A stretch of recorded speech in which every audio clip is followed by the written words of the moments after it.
Students Punjab text book 2011 से हमने एक क्वेश्चन लिया है। इसमें हमने कुछ वैल्यूज जो हैं वो चेंज की हैं। वो जो क्वेश्चन हमारा कॉन्सेप्ट लेक्चर था उसके मुताबिक हमारी रिक्वायरमेंट थी कि हम इसको चेंज करते। अब अगर आप देखें तो हमारे पास तीन सेट्स मौजूद हैं, यू, ए और बी। सेट बेसिकली क्या है आप जानते हैं, जब आप मिलती जुलती चीज़ों खसूसियात वाली चीज़ों को इकट्ठा करके ये ब्रेसेस के अंदर यानी जो दरमियानी ब्रैकेट है इसमें लिखते हैं और आप कैपिटल अल्फ़ाबेट से इनको नेम कर दें तो हमारे पास ये एक सेट बन जाता है। जैसे गिलास का एक सेट है, इसी तरह आपके पास किताबों का एक सेट हो सकता है, स्टेशनरी का एक सेट हो सकता है। ठीक है, तो ये मुख्तलिफ सेट्स हैं। अब हमने फाइंड करना है जी A union B whole complement by Venn diagram. हम बारी बारी देख लेते हैं। सबसे पहले अगर आप यहाँ पे देखें तो ये साइन है यूनियन का।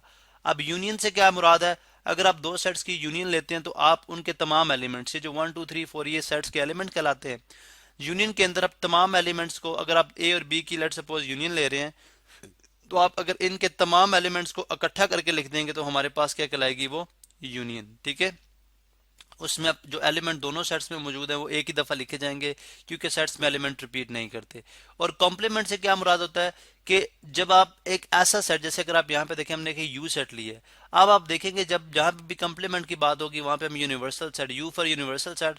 और यूनिवर्सल सेट एक ऐसा सेट होता है जो कि जो दिए गए बाकी सेट्स होते हैं वो तमाम सेट्स उसके अंदर मौजूद होते हैं। यानी अगर आप देखें ए और बी के तमाम एलिमेंट्स वो यू के अंदर मौजूद है, तो यू, ए और बी या इसके अलावा जितने सेट्स इस सेट के अंडर स्टडी किए जाएंगे वो सारे के सारे इस यूनिवर्सल सेट के सबसेट कहलाएंगे। यानी ए भी यू का सबसेट है, यानी कि ए जो है वो भी यू में से ए के तमाम एलिमेंट यू से बिलोंग करते हैं, बी के तमाम एलिमेंट भी यू से बिलोंग करते हैं। इसका मतलब है यू जो है वो एक ऐसा सेट है जो कि बाकी दिए गए तमाम सेट्स के एलिमेंट को अपने अंदर कंटेन करता है। तो जब आप ए यूनियन बी, यानी अगर आप ए की यूनियन बी के साथ यूनियन लेंगे और आप देखेंगे कि अब इन दोनों की यूनियन लेने के बाद वो कौन से ऐसे एलिमेंट है जो यू में बाकी रह गए, यानी एक ऐसे एलिमेंट जो कि यू में हो और ए यूनियन बी में ना हो, वो हमारे पास कॉम्प्लीमेंट कहलाएगा। यानी इन सिंपल वर्ड अगर आपके पास ये एक सेट है 1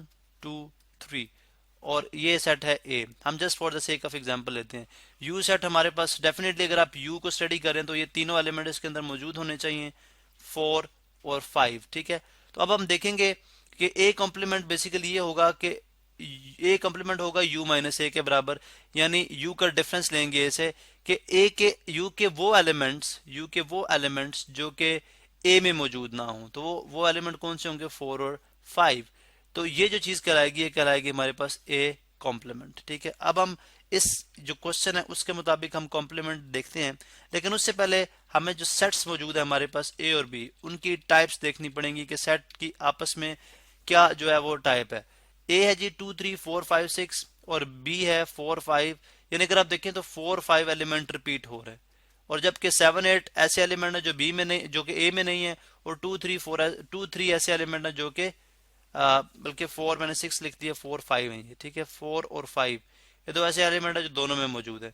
तो इनके अलावा ना ए बी का सबसेट है ना बी ए का सबसेट है, तो ये दोनों ऐसे सेट्स को हम बोलते हैं जी ओवरलैपिंग सेट्स, ओवरलैपिंग सेट्स। ठीक है, अब ओवरलैपिंग सेट्स जो है हमारे पास मौजूद हैं, यूनिवर्सल सेट है।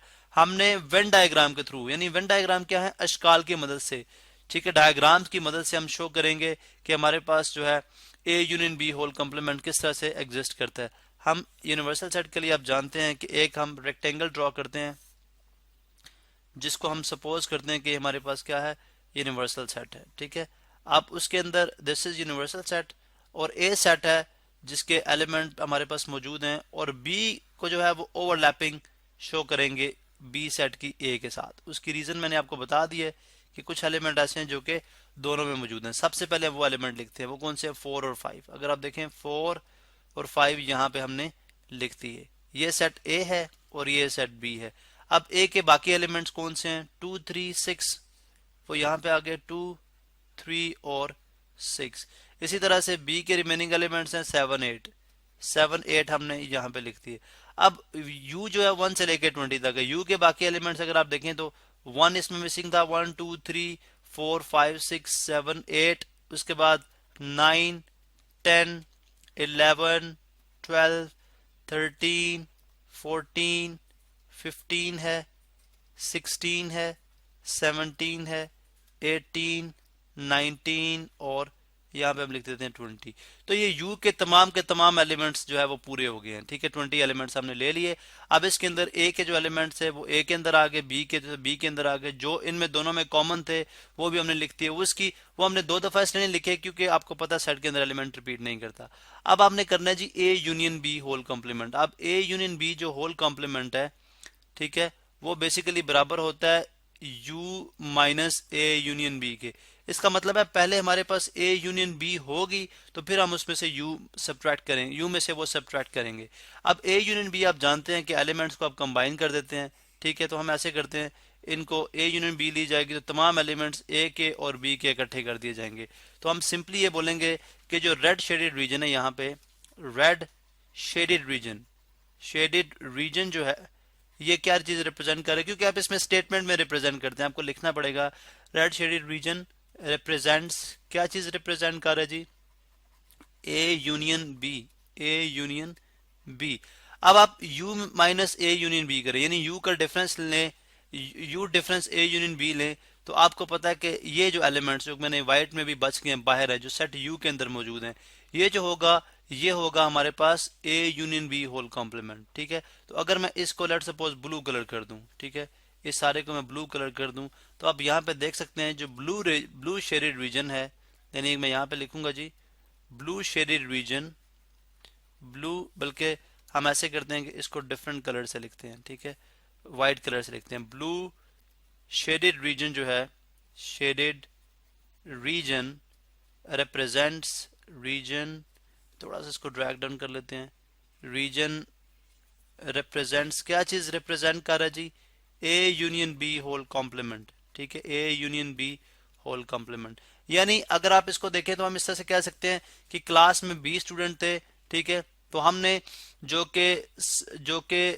सबसे यानी 20% से अबव ग्रेड वाले बच्चे, ठीक है, और लाइक जीरो से लेके, आप इस तरह से कह सकते हैं कि हम इस तरह से कह रहे हैं जी कि जिन बच्चों के स्कोर 0 से लेके 20 तक है, ठीक है, और जिनके 15 से लेके जो है वो 30 तक स्कोर है। अब इसमें 20 और 15 में आप जानते हैं कि ओवरलैपिंग आ गई, बाकी भी इनमें करेक्टरिस्टिक्स ऐसी थी जिनकी बेसिस पे हमने बच्चों की ग्रुपिंग कर ली।